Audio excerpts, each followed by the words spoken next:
오늘 말씀의 제목은 내가 보이리라, 내가 보이리라라는 제목으로 하나님 말씀 보겠습니다.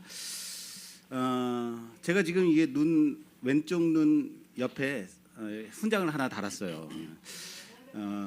며칠 전에 이제 퇴근하다가 집에 가다가 꺾어지는 데서 저는 나의 길을 가는데 나는 나의 길을 가는데 오는 사람이 딴 쪽을 보고 오다가 얼마 세게 걸었는지 이제 부딪혀서 이제 안경이 이제 찍혀가지고 거기가 지금 패였어요. 그래서 이제 꼬맸는데 이제 크기는 크지 않아요. 그러니까 막 이상한 거 상상하지 마십시오. 괜히 애꾸는 뭐 이런 거 생각하지 마시고 험상궂은 이런 거 아니고 살짝 조그맣게 이제 뭘 붙여놨어요. 그런데 이거는 패여가지고 이제 꼬매야 된다 그래서 이제 꼬매고 왔는데 이제 그날 저녁에 이제 피가 막 떨어지고 그래서 이제 지혈을 시키고 이제 집에 왔단 말이에요. 근데 저녁 늦은 시간이니까 이렇게 병원이 열린 병원이 외과가 없으니까 이제 집에 와서 이제 지혈만 시키고 밥을 이제 저녁은 먹어야 되잖아요. 저녁을 먹으려고 이제 저녁 차려놓고 이제 기도를 하는데 하나님 감사? 내가 여기서 감사를 해야 되나? 이런 생각이 든 거예요. 갑자기 거기서 막힌 거지.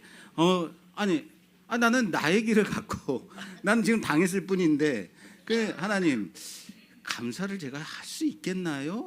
이런 생각이 들어서 기도가 잠깐 멈췄습니다. 데살로니가전서 5장 16절인가요? 항상 기뻐하라, 쉬지 말고 기도하라, 범사에 감사하라. 우리는 항상 기뻐하라고 우리에게 명령하셨잖아요. 범사에 감사하라고 명령하셨잖아요. 이것은 선택이 아니고 뭐예요? 의무예요. 명령이에요. 그것이 하나님의 뜻이니까. 그런데 내가 이렇게 부딪혀가지고 피가 철철 나는데 하나님 감사합니다. 눈탱이가 밤탱이가 안 돼서 감사합니다. 이래야 되는 거예요? 이게 이상한 거죠. 이렇게 되면 뭐 넘어졌는데 무릎이 잔뜩 까졌는데 하나님 감사합니다. 다리가 안 부러져서 감사합니다. 여러분 혹시 이렇게 기도하시나요? 대단하십니다. 목사보다 더 좋은 믿음을 가지고 계신가요? 그렇다면 이럴 때 우리는 어떻게 해야 될까요? 근데 이 말씀에 보면 기뻐하라 그리고 기도하라 감사하라가 있는 거예요. 중간에 뭐가 있어요? 기도하라가 있죠. 뭐예요? 기도는 호흡이라 그랬죠. 여러분 백조가 유유하게 호수를 이렇게 거닐고 있잖아요. 근데 얘 수면 밑에서 뭐 하고 있어요? 발을 막 젓고 있단 말이에요. 그것을 생각하면 너무 우스운 모습이에요.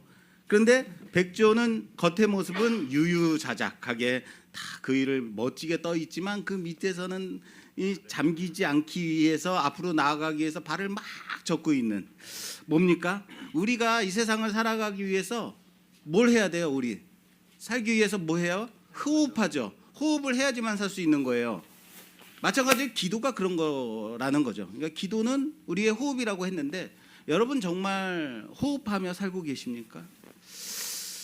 힘들고 어려운 부분들 감사하며 기뻐하며 그렇게 살 수 없을 때 그럼에도 불구하고 우리에게 기도할 일들을 허락하신다는 거예요. 우리 삶 가운데 기도하지 않고는 살아갈 수 없는 일들 있죠. 하나님 왜 내게 이런 일들을 주시는 거예요? 기도하라는 겁니다.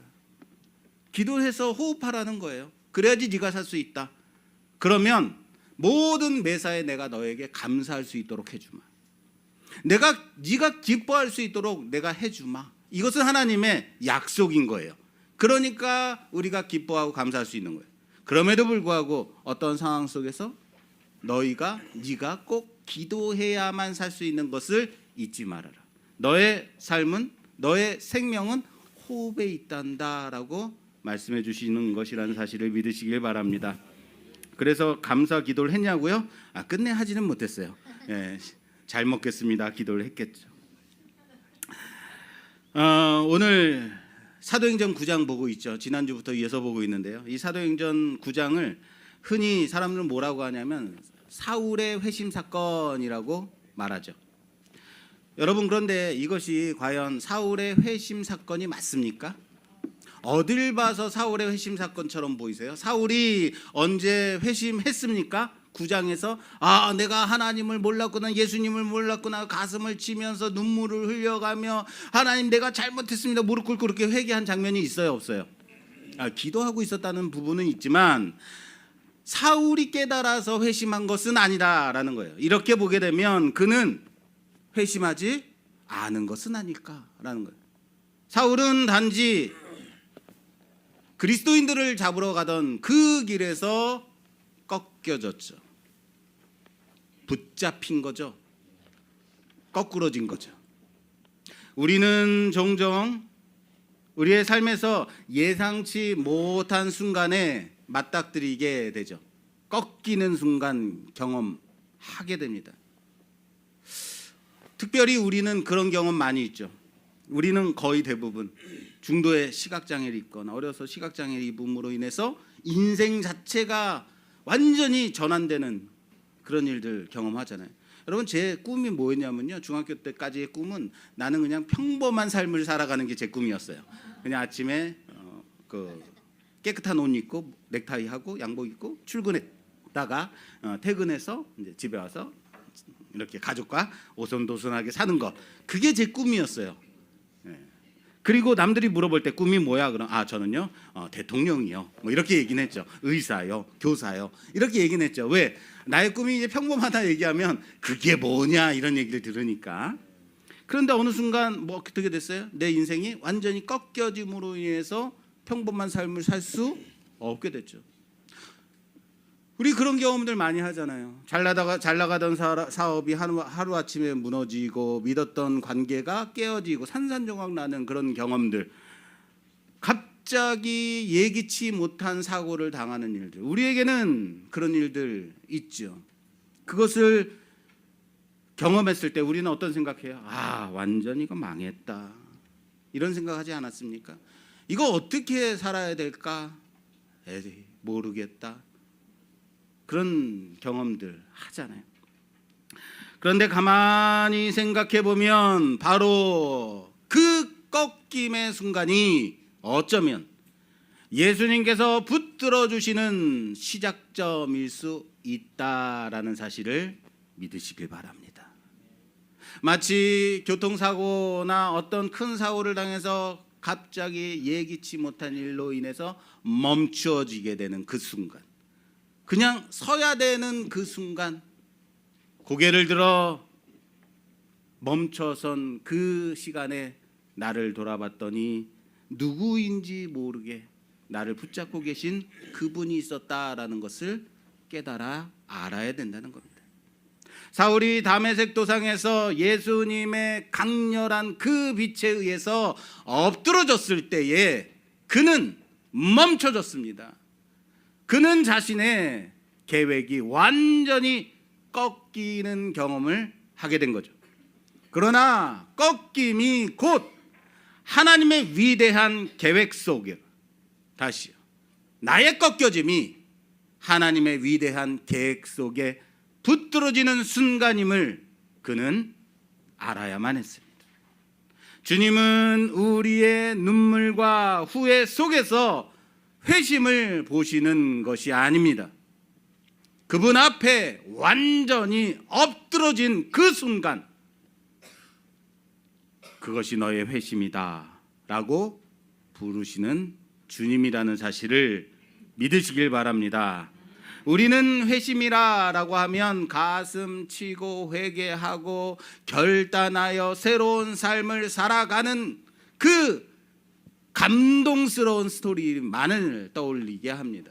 그런데 오늘 사울에게 그런 감동적인 회개의 결단도 없었습니다. 사울에게는 그래도 이것을 회심이라고 말해도 되는 것인가? 사울이 회개해서 이런 일이 벌어진 것인가? 그건 아니라는 거예요. 이건 회심이 아닙니다. 이 사건은 꺾으심입니다. 따라서 합시다. 이 사건은 꺾으심이다. 그렇습니다. 주님께 붙들린 사건이라는 사실을 믿으시기 바랍니다. 사울은 결코 자기 스스로 회심하지 않았다라는 겁니다. 예수님이 그렇게 하셨다고요. 잡으셨다고요. 꺾으셨다고요. 그런데 우리는 이것을 뭐라고 하냐면 회심이라고 합니다. 왜요? 왜 회심이라고 할까요? 주님께서 그렇게 여기시기 때문입니다. 이것을 나는 사울의 회심이라고 여긴다라고 말합니다. 누가 무너뜨리셨는데요? 당신이 그렇게 하시고 나서. 그래 사울아, 네가 회심한 거야. 그 순간 나는 완전히 꺾여졌습니다. 붙들렸습니다. 오도 가도 못하게 된 상황입니다. 그런데 주님은 그때 네가 회심한 거야 라고 말씀하신다고요. 믿음도 그런 것 같습니다. 여러분, 내가 믿어서 믿게 된 것이 맞습니까? 아유 그래 믿어야겠다 라고 했더니 믿음이 막 용솟음 치던가요? 아니에요. 믿을 수 있어서 믿은 것도 아니죠. 태초에 하나님이 천지를 창조하셨다, 이 말씀이 여러분 믿어지시나요? 무슨 근거로요? 무엇을 보고 무엇을 확인하고 믿으라는 건가요? 그런데 창세기 1장 1절에 태초에 하나님이 천지를 창조하시니라 라고 선포되는 그 첫 장을 볼 때 우리는 그냥 뭐라고 해요? 아멘이라고 고백합니다. 이것을 어떻게 믿으라고요? 그런데 말입니다. 저는 그냥 믿어지더라고요. 태초에 하나님이 천지를 창조하셨다고 그걸 어떻게 믿어? 그냥 믿어지던데? 그게 어떻게 안 믿겨져? 야, 어떻게 그걸 못 믿냐? 하나님이 창조하신 것 아니면 무엇으로도 이 세계를 설명할 방법이 없더라. 그것 외에는 설명할 어떠한 길이 있다 없다? 없는 것입니다. 그냥 믿어지더라라는 겁니다. 예수 믿으면 구원 얻는다라고 말합니다. 그러면 사람들은 뭐라 그럽니까? 에이, 그렇게 쉬운 게 어디 있어? 그러면 아무나 천국 가게라고 말하면 믿으려 하지 않습니다. 그런데 예수 믿으면 구원 얻는다는 그 말씀 안에는 예수님은 하나님이시다, 하나님의 아들이시고 우리를 위해 이 땅에 성육신하셔서 동정녀의 몸에서 나셨고 우리의 죄를 대속하기 위해 몸소 모든 고난을 받으시고 십자가에서 죽으셨다. 그리고 사흘 만에 다시 살아나셔서 하늘에 오르사 하나님 보좌 우편에 지금도 앉아 계신다. 예수 믿는다는 것에는 이 모든 고백이 담겨 있는 겁니다. 그것을 우리는 단지 예수님 믿습니다 라고 고백하는 거예요. 우리는 그것을 뭐라고 한다고요? 예수님, 예수 믿습니다 라고 고백하다. 그런데 이 믿음 또한 누가 주시는 선물이래요? 하나님이 주시는 선물이랍니다. 다시 말해서 내가 믿어서 구원받은 것이 아니라 하나님이 내게 믿음 주셔서 예수 그리스도를 믿게 하시고 나를 구원하신 것, 그것이 믿음이라는 거예요. 내가 믿어서 믿은 게 아닌데 우리는 이것을 믿음이라고 부릅니다. 바로 그겁니다. 믿음은 주님이 주시는 선물입니다. 회심처럼 믿음 또한 붙잡힌 것입니다. 그것을 우리에게 주신 거라고요. 이건 설득당한 게 아닙니다. 그분 앞에 꺾이고 붙잡히고 나서 비로소 아멘 하게 되는 사건입니다. 사랑하는 여러분, 주님이 우리를 구원하셨음을 믿는 자들 되시기를 주님의 이름으로 부탁합니다. 그리고 주님은 이걸 뭐라고 말씀하시냐면요, 네가 믿은 거야. 뭐라고요? 네가 믿은 거다. 네가 회심한 거다라고 불러주십니다. 얼마나 감사합니까? 오늘 본문의 시작은 주님이 다메섹에 사는 제자 아나니아에게 나타나셔서 말씀하시는 것으로 시작이 되죠. 지금 사울이라는 자가 기도하고 있다. 너는 가서 그에게 안수하라 라고 말씀하십니다. 여러분, 과연 아나니아는 주님이 나타나셔서 가서 안수해라 라고 말씀하시니까 네 하고 곧장 가서 기쁜 마음으로 안수했을까요? 어떻게 알아요, 그걸요? 성경이 정말 그렇게 돼 있을까요? 만약에 그렇다면 아나니아는 어떻게 그렇게 주님이 나타나셔서 가라 하니까 아무 의심도 하지 않고 아무 말도 안 하고 그냥 가서 곧장 가서 안수해요? 주님의 제자니까? 저도 그렇게 생각합니다. 아니라고 봐요.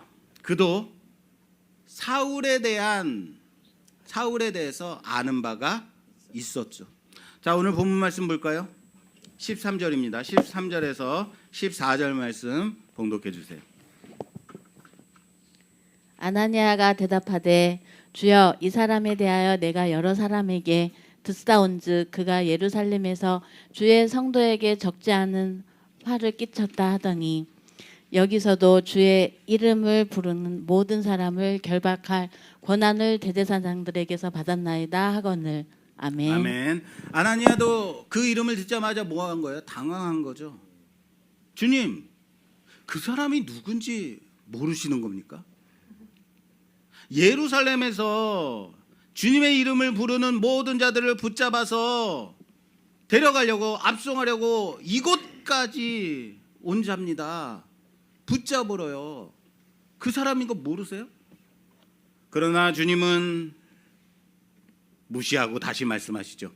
그는 내 이름을 이방과 임금들과 이스라엘 자손들 앞에서 전하기 위해 택한 나의 그릇이다. 여러분이 아나니아라면 어떤 마음이 들까요? 주님이 말씀하시니까 네 했을 것 같아요? 절대 그렇지 않습니다. 여러분, 주님 제게 말씀하십시오. 주님 그 음성 들려주세요. 이런 혹시 기도하시는 분 있습니까? 웬만하면 그렇게 기도하지 마십시오.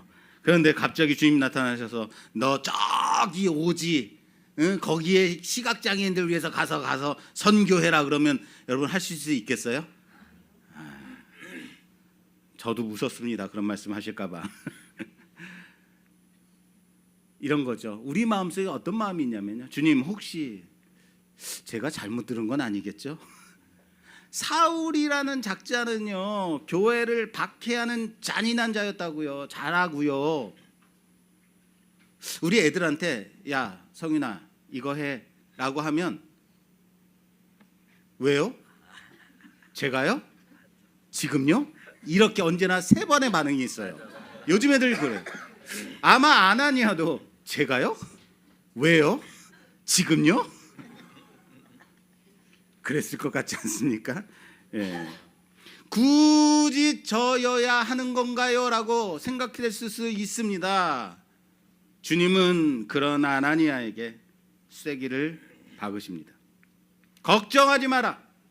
가서 안수해라. 왜? 사울에게 내가 이미 일러두었다. 환상으로 다 알려놨어. 아나니아는 아마 속으로 주님 미리 말씀해 주셨다고요? 그건 감사한데 제 의견도 좀 물어보셔야 되는 것은 아닙니까? 라고 생각됐을 수 있어요. 우리 안마할 때 그런 거 있잖아요. 정말 진상 안마 손님들 있죠. 이런 손님 웬만하면 내 순서가 안 됐으면 좋겠는데 그런데 괜히 원장님이 너 가라고 할 때 그리고 그 손님한테 네가 간다고 얘기해놨어. 이러면 어떻습니까? 아이고 원장님 감사합니다. 이런 생각 드세요? 네. 왜 전데요? 나 방금이라고 왔는데 힘든데 네. 그런 생각 들지 않겠습니까? 그런데 이미 뭐 해놨대요? 얘기해놨대요. 아나니아는 결국 일어나서 갑니다. 그리고 사울을 만나게 되죠. 안수합니다. 그 순간 사울의 눈에서 비늘 같은 것이 떨어지고 사울은 보게 됩니다. 할렐루야. 왜 아나니아는 그렇게도 싫은 그 사람에게 갔을까요? 왜 갔을까요? 물론 주님이 가라고 하니까 가진 거죠. 억지로라도 갔겠죠. 정말 기쁜 마음으로 안수했을 것 같지는 않아요. 아직도 저는 그냥 억지로 싫은 손 내밀고 안수했을 것 같아요. 주님의 말씀이에요. 오늘 12절 말씀에 이렇게 되어 있습니다. 그가 아나니아라 하는 사람이 들어와서 자기에게 안수하여 다시 보게 하는 것을 보았느니라. 그가 아나니아라는 사람이 자기에게 와서 안수하여 보게 하는 환상을 주님께서 보여주셨대요. 이게 놀라운 일이에요. 보세요. 주님이 이미 사울에게 환상을 주셨기 때문에 아나니아는 갈 수밖에 없었던 것 아닌가. 보세요. 이거예요. 아나니아라는 사람이 와서 안수할 것이다. 그 환상을 사울에게 이미 주셨다고요. 여러분, 이 말이 뭔지 아십니까? 만약에 아나니아가 사울에게 가지 않으면 어떻게 돼요? 모르세요? 사울이 본 환상은 뭐가 되는 거예요? 그렇죠. 이루어지지 않는 거죠. 예수님이 뭐 하는 사람이 되는 거예요? 거짓말쟁이가 되는 거예요. 아나니아가 꼭 와야 돼요. 아나니아가 안수해야 돼요.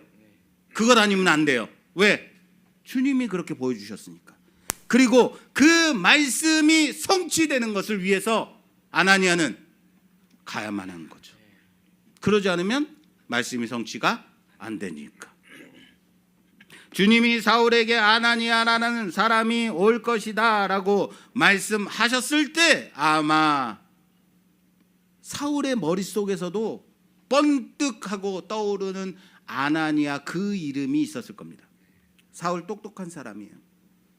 다메섹에 도착하면 붙잡아야 할 사람들의 명단이 쫙 있었죠. 누구 명단을 가지고 가고 있었죠. 그 명단 속에 뭐가 있었겠어요? 아나니아 있었겠죠. 분명 내가 붙잡아야 될 그 죄인. 그런데 그가 지금 나를 찾아온다는 거예요. 안수한다는 거예요. 내 눈을 뜨게 해준다는 거예요. 내가 잡으러 왔던 그 사람이 지금 나를 일으킬 사람이다. 내가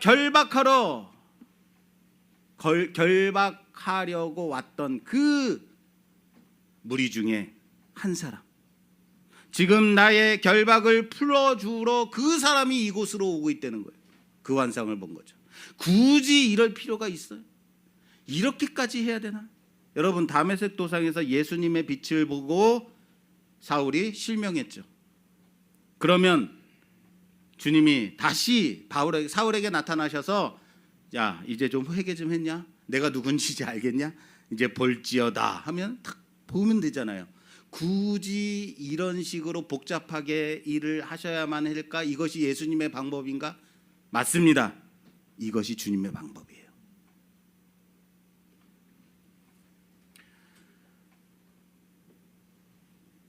사랑하는 여러분, 아나니아라는 이름을 들었을 때 사울의 머릿속에 그리고 가슴속에 어떤 마음이 들었을까? 또한 사울의 이름을 들었을 때 그 아나니아의 마음속에 든 그 생각은 어떤 것일까? 이렇게 보면 아나니아에게 사울은 살기등등한 박해자였죠.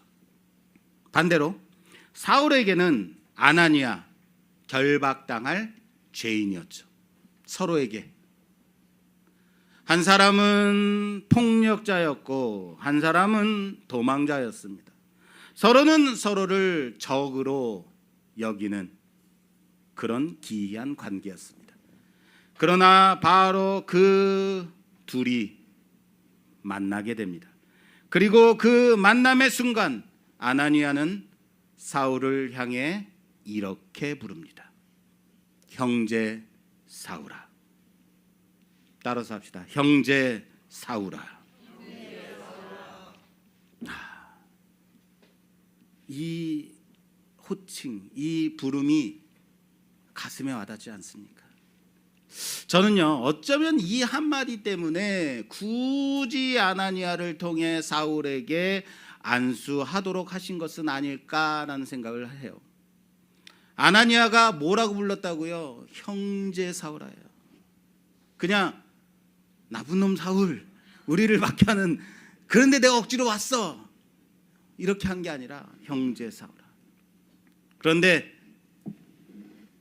한마디로 사울은 비로소 예수 믿는 공동체 안에 한 형제 사울이 된 것입니다. 형제로 불린 그 순간 그가 교회의 일원이 되었다는 사실을 믿으시길 바랍니다. 나는 주님이 굳이 아나니아의 손으로 사울의 눈을 뜨게 하신 이유가 여기 있다고 봐요. 사울 하면 여전히 공포의 이름으로 기억되던 성도들 안으로 그를 공동체의 일원으로 들여보내기 위해 아나니아가 필요한 거죠. 공동체의 한 사람, 진실한 제자, 그가 가서 그를 형제 사울이라고 불러야만 했던 거죠. 물론 아나니아가 진심 어린 마음으로 사울에게 안수했을까 하는 의문은 여전히 존재합니다. 억지 춘향격으로 마지못해 안수했을 수도 있습니다. 그러나 다메섹에 있는 교회 공동체 안에 이 사람 사울이 이제 우리와 같은 형제가 되었음을 증명할 자가 바로 아나니아가 된 거예요. 사울은 머지않아 예루살렘으로 올라가 그곳의 제자들과 사귀고자 합니다. 그러나 거기서도 마찬가지로 예루살렘 교회는 쉽게 마음을 열지 못했습니다. 사울을 받아들일 수 없었습니다. 왜요? 이미 예루살렘에서 수많은 사람들이 사울에 의해서 핍박을, 박해를, 죽임을 당했기 때문이죠. 그때 한 사람이 나섭니다. 그 사람이 바나바입니다. 오늘 9장 26절 이하에 보면 9장 26절에서 27절 말씀 봉독해 주시겠어요? 사울이 예루살렘에 가서 제자들을 사귀고자 하나 다 두려워하여 그가 제자됨을 믿지 아니하니 바나바가 데리고 사도들에게 가서 그가 길에서 어떻게 주를 보았는지와 주께서 그에게 말씀하신 일과 다메섹에서 그가 어떻게 예수의 이름으로 담대히 말하였는지를 전하니라. 아멘. 바나바는 사울이 길에서 주님을 어떻게 만났는지 다메섹에서 담대히 예수를 전한 그 일을 대신 증언해 줍니다. 그리고 28절 말씀에 보면 사울이 제자들과 함께 있어 예루살렘에 출입하며, 제자들과 함께 있어 예루살렘에 출입하며라고 되어 있습니다. 이것이 가능해진 원인이 바나바가 증언해 주었기 때문이에요. 아나니아는 사울을 형제라라고 불러 주었습니다. 바나바는 사울이 겪은 모든 것들을 믿고 증언해 주었습니다. 주님은 교회를 이렇게 세우신다는 사실을 믿으시길 바랍니다. 그래서 포악한 자도 형제가 되는 겁니다. 두려움의 그 이름을 믿음의 이름으로 바꾸게 하시는 겁니다. 교회에 이런 사람 있어야 됩니다. 사랑하는 여러분, 우리 말씀교회도 이런 사람 있어야 됩니다. 아나니아 같은 사람, 두려워도 말씀으로 일어나 가는 그런 사람, 말씀을 성취하기 위해서 가는 사람, 먼저 형제라고 불러주고 다가가는 그런 사람, 내 생각에는 아닌 것 같아도 하나님의 말씀이 성취되기 위해 내 생각 따위는 내려놓는 사람, 그 말씀 앞에 무릎 꿇는 사람, 내가 손해보는 그런 일이라 여겨질지라도 내 자존심 내려놓는 것처럼 그렇게 다가갈 수 있는 사람, 그게 하나님의 말씀이 그 하나님의 뜻이 이루어지는 것이라면 굳이 감당하는 사람, 우리 교회에 있기를 주님의 이름으로 부탁합니다. 또한 바나바 같은 사람 있어야 됩니다. 그의 이야기를 들어주고 믿어주고 내가 대신 나서서 증언해 주는 그런 바나바 같은 사람, 과거에 있었던 그런 실망스러운 모습들 대신 지금의 그를 격려해 주고 위로해 주고 증언해 주는 그런 사람, 우리 교회에 있어야 됩니다. 우린 누군가의 눈을 열어줄 수는 없습니다. 다시요, 여러분에게 가서 안수해서 눈을 뜨게 해라, 여러분 그렇게 하실 수 있겠습니까? 우리에겐 그런 능력이 없잖아요. 누군가의 눈을 회복시킬 그런 능력은 없습니다. 그러나 그 눈을 뜰 자리로 손을 끌어줄 수 있습니다. 회심을 만들어낼 순 없습니다. 그러나 회심한 사람들을 공동체로 끌어가는 통로는 될 수 있습니다. 그것이 여러분들이 되길 바랍니다. 주님은 이렇게 교회를 세우십니다. 폭력자의 그 이름을 형제의 이름으로 바꾸십니다. 외로운 믿음을 공동체의 고백으로 자라나게 하십니다. 그래서 오늘도 아나니아가 필요하고 바나바가 필요한 것입니다. 한 가지만 더 생각하고 말씀을 마무리 짓도록 하겠습니다. 주님이 빛 가운데서 사울을 엎드러뜨리셨을 때 주님은 분명 이렇게 말씀하십니다. 자, 오늘 본문 볼게요. 15절에서 16절 말씀 봉독해 주세요. 주께서 이르시되 가라, 이 사람은 내 이름을 이방인과 임금들과 이스라엘 자손들에게 전하기 위하여 택한 나의 그릇이라. 그가 내 이름을 위하여 얼마나 고난을 받아야 할 것을 내가 그에게 보이리라 하시니. 아멘. 아멘. 사울에게 말씀하시는 부분이 이런 거예요.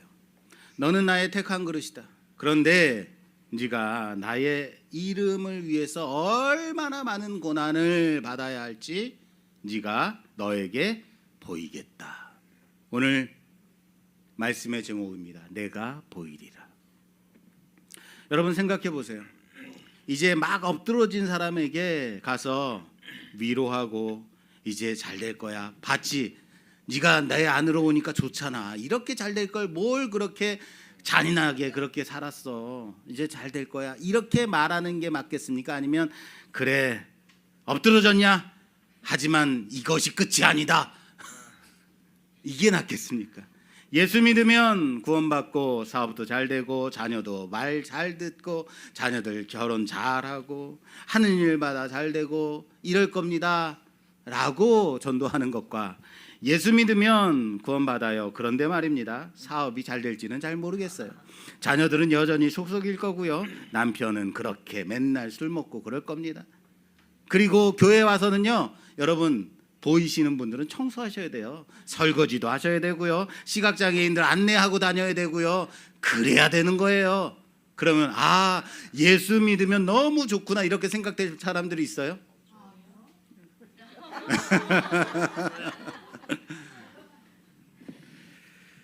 너 내가 택한 그릇이다.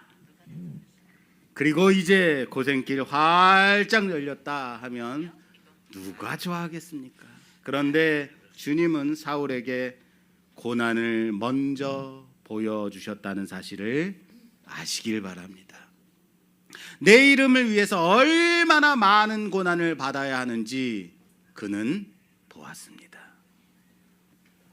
눈을 뜨자마자 십자가의 길이 보인 것입니다. 그럼에도 불구하고 가는 거죠. 그래도 가는 겁니다. 복음은 늘 그런 것 같습니다. 빛을 본 사람에게 고난의 그림자를 숨기지 않습니다. 그러나 무너진 계획 그 위에 예수님의 계획이 세워진다는 사실을 믿으시기 바랍니다. 꺾인 그 자리 그 통해서 복음이 퍼져간다는 사실을 믿으시기 바랍니다. 이때 교회가 해야 할 일이 바로 여기서도 같은 이치입니다. 고난의 길 앞에 선 형제를 위해서 함께 그 옆에 서주는 겁니다. 그게 교회죠. 그의 사명을 막지 않고 믿어주고 함께 해주는 것.